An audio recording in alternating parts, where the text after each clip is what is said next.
everyone, and welcome back to Arsenal Fan TV America, coming to you from the Pacific Northwest, USA. Welcome back to all the soccer fans, all the football fans around the world. As you all know, of course, and we always say it, yes, we are Arsenal Fan TV America. We've been since 2019, to be more precise, but we also cover your Champions League football. We also cover the World Cup. We also cover other football leagues. But of course, we're Arsenal Fan TV America, so we love the Gunners, and Gunners first, and then everyone else is second, right? But congratulations. That's why I'm wearing a Real Madrid today. Congratulations to Real Madrid, of course, the winner of the Champions League, which is, let me tell you, it's the most decorated competition in club football. That's how big it is. So it's the World Cup, which is countries competing, as we all know. And then we go to club competitions. The Champions League is the highest competition, right? So Real Madrid, 15 times winners. Yesterday marked their 15th time to win this competition. That's how good of a team Real Madrid is. It's not just how good they are, to be honest. It's just how consistent they are. Year in, year out, we can see they produce football. How consistent they are. They bring in important players. But of course, as Arsenal Fan TV America, again, before we go on, I want to tell you what happens during this episode today.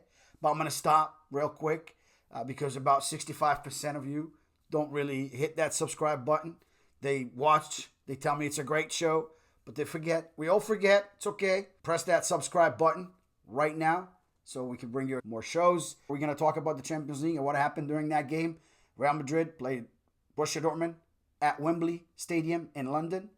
No English teams there. We're also going to talk about the transfer of all times, the transfer that everyone has been talking about every year, every month. It changed so many times, but now it came to a conclusion. I think that's it. And when I say I think that's it, that means anything can happen, right? But it's almost sealed, of course, the move for Mbappe to Real Madrid. And before we conclude or end our episode, of course, we have to touch a little bit on Arsenal and what are we doing here? Transfer window. Mikel Arteta was just handed $250 million for him and Edu to go hunt a couple of players and bring them. What do you think? Who should we bring? Tell you our thoughts here at the end of this episode. Lots to talk about, but let's just go straight to Real Madrid's game, right? Number one, you have to stop here and talk about Carlo Ancelotti. And when I say Carlo Ancelotti, I talk about a coach that's the most decorated coach or the most recognized coach in today's world, right? Of course, with all due respect to the rest of the world and to Pep Guardiola, but Carlo Ancelotti and the accomplishments of Carlo Ancelotti will put him in a different category. So he is now in that category, best manager in the world. And again, we could see how consistent he is every single year. And we could see how good he is with Real Madrid and with other clubs, of course, in the past. So with that said, Carlo Ancelotti leading Real Madrid yesterday. It was London where it took place, Wembley, 90-some odd thousand people. Great venue, one of the best stadiums in the world. And a big stadium, because an event like that, I think, should be held at stadiums that are that big, so you can give a lot of people an opportunity to watch it. So with that said, Real Madrid playing Borussia Dortmund, right? Spanish versus German, going where? London, England. Again, no English teams. We of course saw the amazing Borussia Dortmund team. Fans, what they create, the way they are, is unbelievable. When you play at their stadium, they create that wall. It's also fantastic. They call it the yellow wall because it's just all of them stacked. So it looks like a big yellow wall. But they traveled to London, and it was said by Peter Schmeichel, the ex-Man United goalkeeper, if Borussia Dortmund played as well as their fans represented them, they would have won the Champions League. But wasn't the case. Before I talk about Real Madrid and who was the highlight of the game or what did they do or didn't do right, let me start by talking about Borussia Dortmund. Because, to get to the Champions League final, let me tell you, it's a very difficult thing to accomplish, right? It's a very difficult thing to do. And for them to do such, now hats off, respect to Borussia Dortmund. And I love, to see a team like them in the final. However, the problem with Dortmund was big games, final day games. Last year, they were supposed to win the Bundesliga, which is the top German league that they're playing in. The competition was between them and Bayern Munich. Last day, they just had to win. So it doesn't matter what Bayern Munich would do. If Borussia Dortmund won that game, then Borussia Dortmund will be the champions of the Bundesliga, will win the Bundesliga. For Bayern Munich, they needed Borussia Dortmund to draw or lose for them to have a chance. So guess what? Dortmund, on the last day, they failed to win. So it was a 1-1 game, and Bayern Munich scored at extra time, second half. Minutes before Borussia Dortmund was to be announced, Jamal Musiala scores for Bayern Munich to win. But it was in Dortmund's hands. Dortmund went to this game, in my mind, or my eyes, a bit scared of Real Madrid. But they actually did really, really well. They showed that at some point there are more quality. Real Madrid, the end of the game, they become even more focused. I don't know how they do that. But that's when they hurt you, because they wait for you to make a mistake, and that's when we saw the second goal came from a mistake. But Borussia Dortmund, I think in my eyes, failed to win that game when they took Adeyemi out. I think they failed to win that game when Adeyemi couldn't finish or Nicholas Fulkrug couldn't finish. So they didn't. They had a couple of opportunities in the first half. They should have finished, and then you can defend. But they didn't do that. But again, they went scared, not as experienced as Real Madrid. So now we go to Real Madrid again, the 15 times now champions. I mean, this is unbelievable. Second to them is 7 times. I think it's AC Milan. So you see, amazing accomplishment. No one comes near that. I mean, Arsenal, we would love to win it once, just once. So again, hats off to Real Madrid and congratulations to them. They started now with Thibaut Courtois. He's been hurt for a while. He's been out with an ACL injury. So that's the worst injury a footballer can have. Back in my days, ended someone's career. But he's back. He forced Carlo Ancelotti through playing in the La Liga or in other games prior. He was amazing. So he forced Carlo Ancelotti to start him because he is the main goalkeeper, or he's the number one goalkeeper. And he proved himself. Some saves in the first half he did were amazing. Amazing. Also, I want to talk about Toni Kroos. Toni Kroos, the best midfielder in the world right now, currently, is about, done with football. We'll see him in the Euro, of course, with Germany, mid-June here. But he's done playing for club football. He retired playing for club. And, of course, we have to mention how good this guy is. I mean, World Cup winner, 6 times, won the Champions League. He won the Champions League more than Barcelona themselves. Barcelona won it 5. Toni Kroos won it 6. Won a World Cup. Class player, amazing individual, very humble individual. No rumors, no problems with coaches.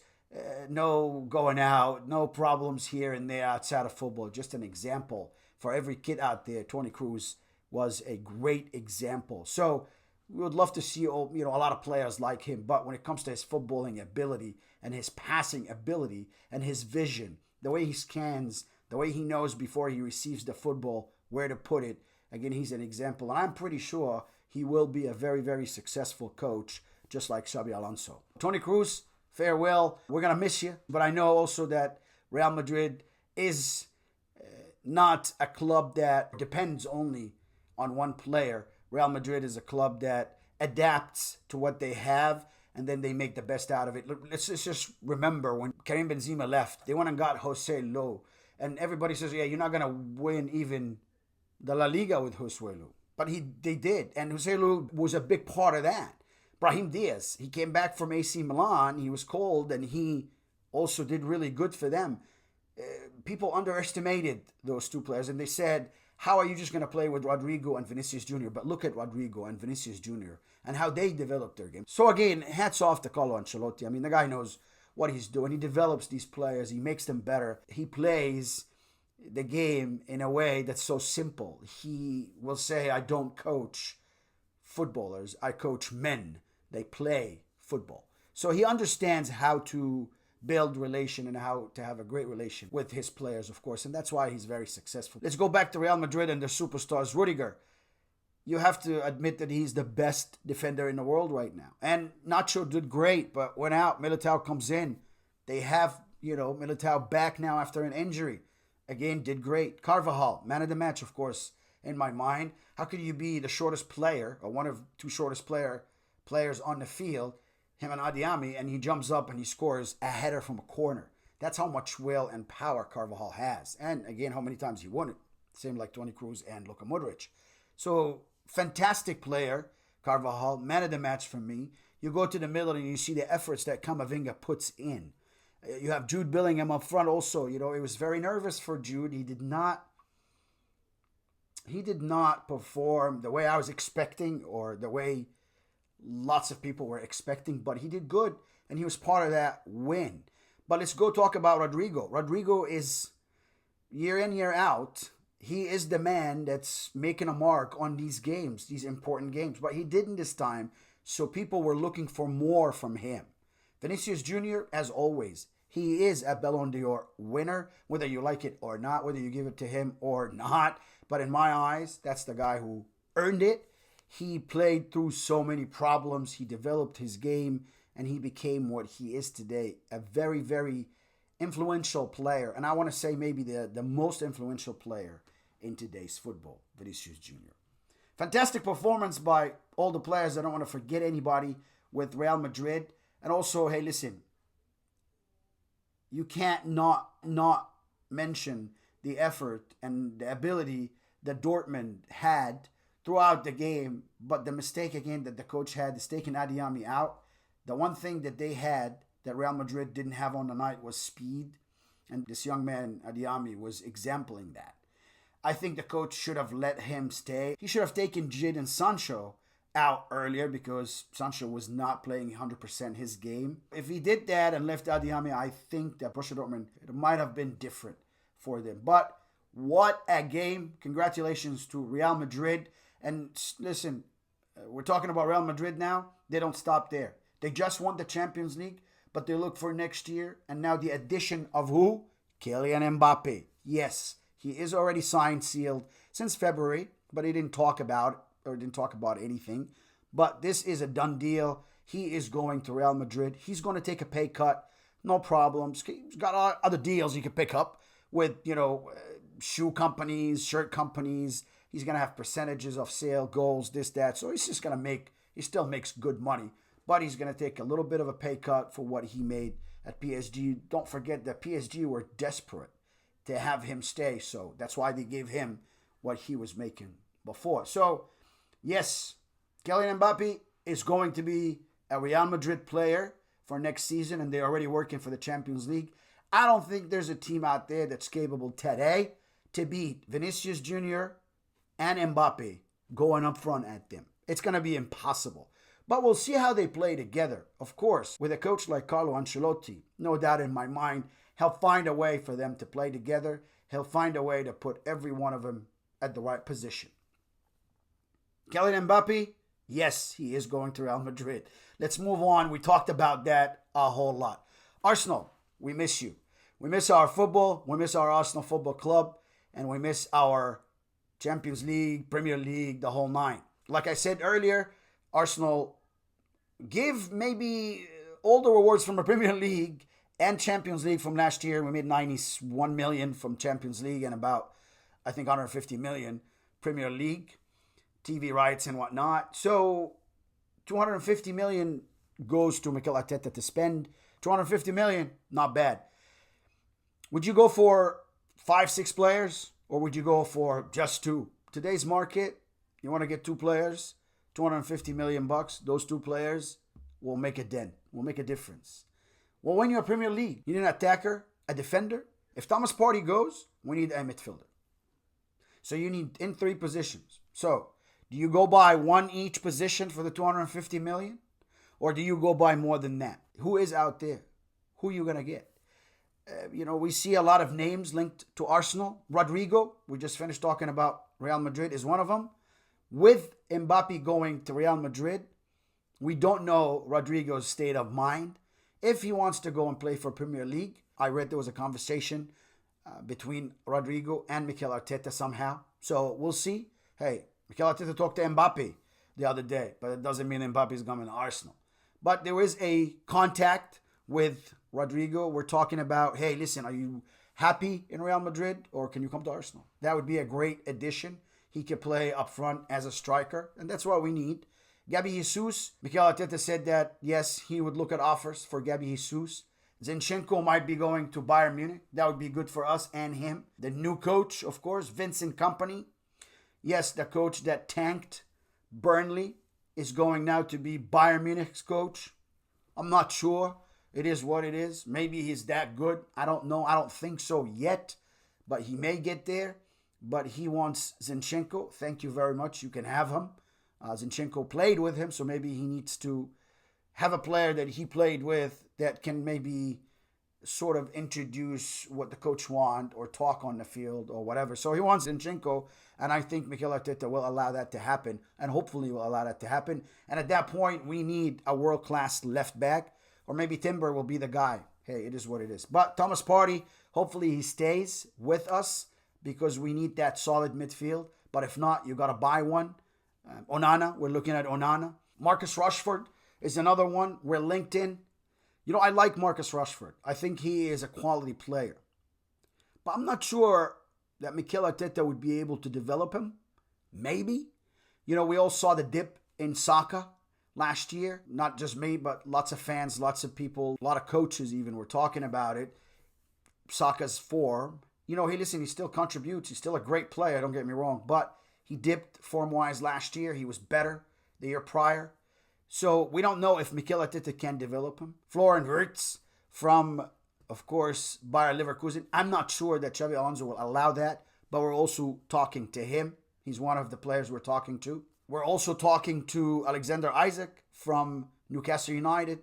I think Mikel Arteta likes him a lot. He is a possibility, 24-year-old, so a young guy. Up front, he could be solid. But again, is he world class, right? Maybe when he comes to Arsenal, he takes his game to another level. But is he the right answer? Also, from the players that are going, should be going, is Fabio Vieira. I don't think he's a Premier League player. In the Premier League, you have to have incredible ability if you're little. Like, for example, Carlos Tevez, who's very, very strong, you know, body-wise, top-wise. He's short, but very sturdy, very strong. Talk about David Silva, who is very skillful, so he will skip quick. Bernardo Silva is the same thing. So if you're not stocky strong as a little player, and if you're not silky smooth and skillful, and unfortunately Fabio Vieira does not have any of those. So now Premier League is not the right place for him. So I think he'd get more football, he'd be happier, and it would be happier for us also to bring someone else in to replace him. I would want to leave ESR, Emil Smith-Rowe. I don't want him going anywhere because he'll go to a London club. Mark my words, and he will become better right away. So that let's not go that route. Let's keep ESR. We're also talking to Bruno Gomes from Newcastle United. So you know the Brazilian, he's very strong, very good on the ball, can hold it. So if Thomas Partey goes, he comes in. That's also very, very good substitute or a very legit transfer for us. That's very beneficial for us to get a player like him. He's always hungry and he's always fighting for those, balls. With Declan Rice, I think he'll do really, really good and will free Odegaard even more. And like I said earlier, maybe Everton Onana, we're in for him. We're talking to a lot of players, but also one of the players that, I don't know if it's an Arsenal fans link, because Arsenal fans would love to have him, or Mikel Arteta and Edu link, but Ollie Watkins. He is one in the mix. One of those also that, again, not consistent, but very good on the day. Frankie de Jong from Barcelona. Arteta likes his style of play very much. He talked about him many, many times, and he's thinking about bringing him to the Emirates. Yes, hopefully, but he's said to be monitoring his situation with Barcelona. Barcelona now, Hansi Flick is the new coach. Yes, announced, deal sealed. Hansi Flick, the ex-Germany, the ex-Bayern Munich coach, will take on Barcelona. I'm not sure he's the right guy, but we'll see. Things happen when coaches change clubs, but tremendous amount of pressure is put on you when you're a Barcelona coach. Back to Arsenal, Once again, we're talking to lots and lots of good prospects. That's it for today. Don't forget to subscribe, like, and share, and we'll see you the next episode. Thank you.